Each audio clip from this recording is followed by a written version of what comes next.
Assalamualaikum warahmatullahi wabarakatuh. Perkenalkan, nama saya Muhammad Dani Bowo dengan NIM 200810404056. Pada kesempatan kali ini saya akan menjelaskan tentang sejarah perkembangan teknologi. Nah, pada kesempatan kali ini saya akan membahas sejarah perkembangan teknologi berdasarkan tiga. Yang pertama itu pada manusia purba, yang kedua itu pada dunia Islam, yang ketiga itu pada abad ke-20. Langsung saja ke pembahasannya. Teknologi merupakan alat yang bertujuan untuk memudahkan segala kehidupan manusia. Nah, langsung saja ke pembahasan awal, yaitu perkembangan teknologi pada masa manusia purba. Yang pertama itu ada teknologi batu dan tulang. Peralatan pertama yang digunakan oleh manusia purba yaitu batu dan tulang. Nah, teknologi sederhana ini berkembang pada zaman Paleolitikum yang berlangsung 600.000 tahun yang lalu. Pada periode ini, alat-alat batu dan tulang yang digunakan manusia masih sangat kasar dan sederhana. Nah, peralatan itulah yang menemani mereka dalam menemani kebutuhan hidup mereka, yang masih dengan cara berburu dan mengumpulkan makanan atau food gathering. Hasil kebudayaan pada zaman ini meliputi seperti kapak genggam, kapak primbas atau flekes atau alat serpi. Sedangkan peralatan yang termasuk kebudayaan dari zaman ini yang di Nusantara itu ada kebudayaan Ngandong dan kebudayaan Pacitan. Yang kedua itu ada antara pantai dan gua. Zaman batu terus berlangsung dan manusia purba mengembangkan teknologi yang lain. Ketika memasuki zaman Mesolitikum, mereka umumnya tinggal di dua tempat, yaitu pantai dan gua. Dari tempat tinggal manusia purba di tepi pantai, ditemukan peralatan kapak genggam yang berbeda dari zaman sebelumnya. Sementara di gua-gua yang disebut dengan Abdi Sosro ditemukan teknologi batuan berupa ujung panah, flekes, serta peralatan dari tulang dan tanduk rusa. Yang ketiga ada teknologi mengenal api. Perkembangan teknologi mengenal api merupakan proses yang sangat penting bagi manusia purba. Sebab dengan kehadirannya api, mereka dapat mengolah dan memasak bahan makanan untuk dikonsumsi. Selain itu, api juga digunakan sebagai penghangat tubuh, sumber penerangan, dan senjata untuk mengusir binatang buas. Manusia purba membuat api dengan cara membenturkan batu atau menggosok-gosokkan kayu. Yang keempat adalah revolusi teknologi setelah mengenal api. Manusia purba mengalami revolusi dari gaya hidup berburu dan meramu menjadi memproduksi makanan sendiri dengan bercocok tanam. Periode ini digambarkan sebagai revolusi untuk menunjukkan pentingnya dan tingkat perubahan yang mempengaruhi masyarakat, di mana praktik pertanian baru diadopsi dan disempurnakan secara bertahap. Pada masa ini, manusia mulai meninggalkan hidup nomaden atau berpindah tempat dan mengenal teknik pertanian sederhana. Selain itu, mereka telah mengenal tradisi pertukaran barang atau barter dan mampu membangun tempat tinggal permanen. Manusia purba yang hidup pada periode ini juga telah mengenal teknologi untuk menghaluskan batu. Oleh karena itu, alat-alat yang digunakan seperti kapak lonjong, kapak bahu, kapak persegi, dan mata panah telah dihaluskan. Yang ketiga, yang terakhir, teknologi pembuatan logam. Setelah zaman batu, manusia purba memasuki zaman logam. Periode ini, masyarakatnya tidak menggunakan peralatan dari batu, melainkan dari logam.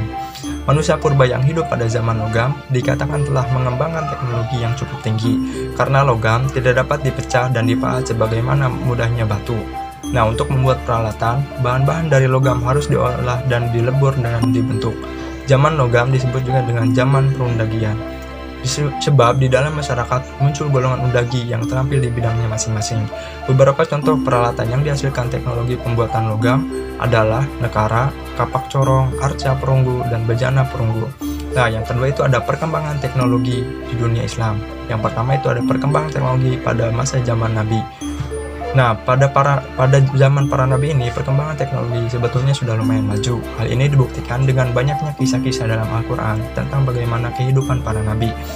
Hal ini dilakukan seperti yang dilakukan oleh Nabi Adam alaihissalam. Itu dalam sejarahnya, Nabi Adam kebingungan dalam menemukan api untuk memasak. Namun dia mendapat wahyu ketika batu digesekkan dengan batu, maka akan menghasilkan api. Nah, ini merupakan sebuah teknologi sederhana. Nah, ada juga pada zaman Nabi Nuh, yaitu ketika Nabi Nuh membuat kapal yang nantinya akan ditumpangi oleh umat-umatnya. Hal ini menandakan betapa canggihnya teknologi yang ada di dunia Islam sejak zaman dahulu kala. Yang kedua itu ada perkembangan teknologi pada zaman Bani Umayyah Nah, sejarah perkembangan teknologi pada dunia Islam pada tahun 700-an, ahli ilmu geografi Islam dan navigator-navigatornya mempelajari jarum magnet mungkin dari orang Cina. Namun para navigator itulah yang pertama kali menggunakan jarum magnet dan menerapkannya di dalam pelayaran. Mereka menemukan kompas dan menguasai penggunaannya di dalam pelayaran menuju ke barat. Gustav Le Bon mengaku bahwa jarum magnet dan kompas betul-betul ditemukan oleh Muslim dan orang Cina hanya berperan kecil. Yang ketiga itu ada perkembangan teknologi pada zaman Daulah Abbasiyah Baghdad atau Irak. Pada tahun sekitar 765, fakultas kedokteran pertama didirikan oleh Jurjis Ibnu Naubakh sekitar tahun 990 Masehi. Ibnu Firnas, seorang ilmuwan dari Andalusia, memimpikan bagaimana agar suatu saat manusia bisa terbang seperti burung. Dia terinspirasi dari kejadian Isra Mi'raj Nabi Muhammad SAW, tetapi dia berpikir bahwa manusia tidak bisa mungkin naik buruk kendaraan Nabi SAW karena kita hanya manusia biasa. Nah, lalu Ibnu Firnas ini melakukan penelitian, yaitu meneliti gerak aerodinamika, fisika udara, dan anatomi burung dan kelelawar. Sampai pada suatu saat dia menciptakan sebuah alat terbang seperti sayap kelelawar. Kemudian dia menaiki Masjid Menara Cordoba, disaksikan ribuan orang di bawahnya, lalu dia melompat dan melayang sejauh 3 km dan mendarat dengan selamat. Yang keempat itu adalah perkembangan teknologi pada zaman Khalifah Al-Maimun Ibnu Harun Ar-Rasyid. Sejarah perkembangan teknologi dalam dunia Islam pada tahun 813, didirikanlah Darul Al-Hikmah atau Akademi Ilmu Pengetahuan pertama yang ada di dunia. Pada tahun 850, ahli kimia Islam menghasilkan kerosin melalui penyulingan produk minyak dan gas bumi. Nah, lebih dari 1000 tahun sebelum Abraham Gesner, orang Inggris yang mengaku sebagai yang pertama menghasilkan kerosin dari penyaringan aspal. Nah, pada tahun 866, kertas tertua yang menjadi contoh untuk dicetak di dunia barat adalah sebuah naskah Arab yang berjudul Gharib al-Hadis oleh Abu Ubaid al-Qasim ibn Salam. Nah, ini tersimpan di perpustakaan Universitas Leiden. Yang kelima ada perkembangan teknologi pada zaman Islam modern. Pada saat zaman ini, dunia Islam sudah banyak menciptakan teknologi yang canggih dan berguna bagi kelangsungan hidup manusia. Mereka mampu memanfaatkan nuklir sebagai sumber energi. Selain itu, tidak mau kalah dengan dunia barat, dunia Islam juga mampu menciptakan pesawat terbang yang canggih. Dilihat dari teknologi perang, dunia Islam juga sangat canggih. Ini merupakan penyempurnaan dari teknologi masa lampau. Teknologi dunia Islam sudah berkembang dari manusia pertama dan terus mengalami penyempurnaan dari zaman ke zaman. Kemajuan teknologi pada zaman sekarang sangat erat kaitannya dengan teknologi masa lampau. Nah, yang ketiga itu ada perkembangan teknologi di abad ke-20. Nah, abad ke-20 ini diawali oleh dua perang dunia. Perang dunia turut berkontribusi terhadap kemajuan teknologi militer tiap-tiap negara, di mana pada akhirnya banyak dari teknologi militer yang diterapkan untuk kepentingan sipil. Mekanika kuantum yang merupakan tonggak dari lahirnya fisika modern juga lahir pada abad ke-20. Penemuan bom atom mengungkapkan potensi pemanfaatan dan bahaya energi nuklir.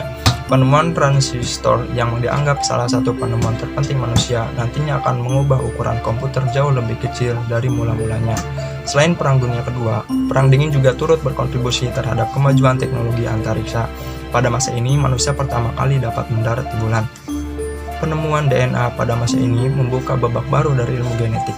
Teknologi vaksinasi massal menurunkan angka kematian akibat wabah seperti cacar dan polio, terutama di negara berkembang, hingga kemudian penduduk bumi meningkat sekitar 3 kali lipat dalam kurun waktu kurang lebih 1 abad. Di akhir abad ke-20 ini, internet mulai diperkenalkan untuk kepentingan sipil dan komersial. Arus informasi bertukar dengan sangat cepat, apalagi setelah diperkenalkannya telepon genggam atau handphone. Setelah abad ke-20 ini, merupakan masa dimulainya inovasi terhadap peralatan rumah tangga, seperti kulkas, pembersih, vakum, dan lain-lain. Mungkin sekian presentasi dari saya. Terima kasih. Wassalamualaikum warahmatullahi wabarakatuh.